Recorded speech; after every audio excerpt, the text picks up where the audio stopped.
on était comme vous. Mais demain, vous serez comme nous.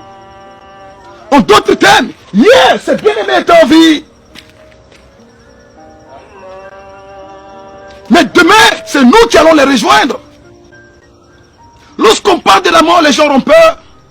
Bien-aimé de Dieu, si tu as peur de mourir, tu dois avoir peur de vivre.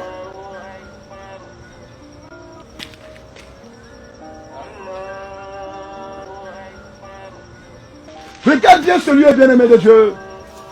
J'aimerais pas que tu viennes ici sans pour autant connaître le Seigneur Jésus-Christ.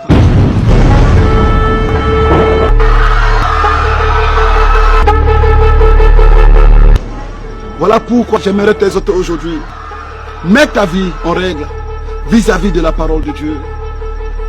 Mets ta vie en règle vis-à-vis de Dieu. Lorsqu'on te parle de Dieu, tu dis, je suis trop jeune pour vivre une vie chrétienne.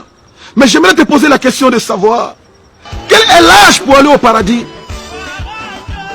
Et de même, quel est l'âge pour être qualifié pour l'enfer? Il n'y a pas d'âge pour aller au paradis. Et il n'y a pas aussi d'âge pour aller en enfer. Alors si tu penses que tu es trop jeune pour donner ta vie au Seigneur Jésus-Christ, en d'autres termes, tu es en train de confesser que tu es prêt pour aller en enfer.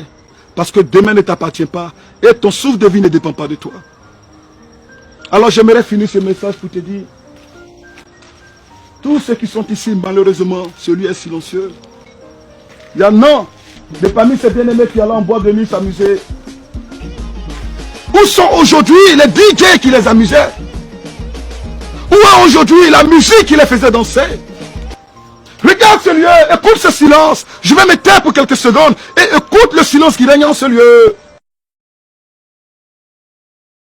Il n'y a plus de musique de coupé-décalé. Il n'y a plus de musique de DJ. Il n'y a plus de jeu de lumière. Voici la finalité de ceux qui se confient dans la chair. Il y a encore de l'espoir pour toi, enfant de Dieu.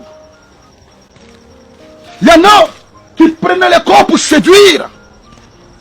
Avec des rondeurs, avec la beauté. Mais si on ouvre un de ces cercueils, bien-aimé de Dieu, qu'est-ce que tu vas voir? Que des ossements. Et je parle à mes soeurs qui sont couchées ici. Où sont passés les saints que tu prenais pour séduire, les saints que tu mettais en volupté pour séduire les hommes? Où sont passés ces saints en ce lieu de tristesse?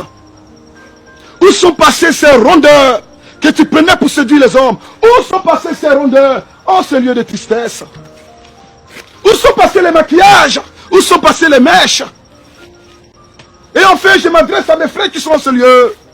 Où sont passées les tablettes de chocolat que tu prenais pour séduire dans les plages, dans les piscines?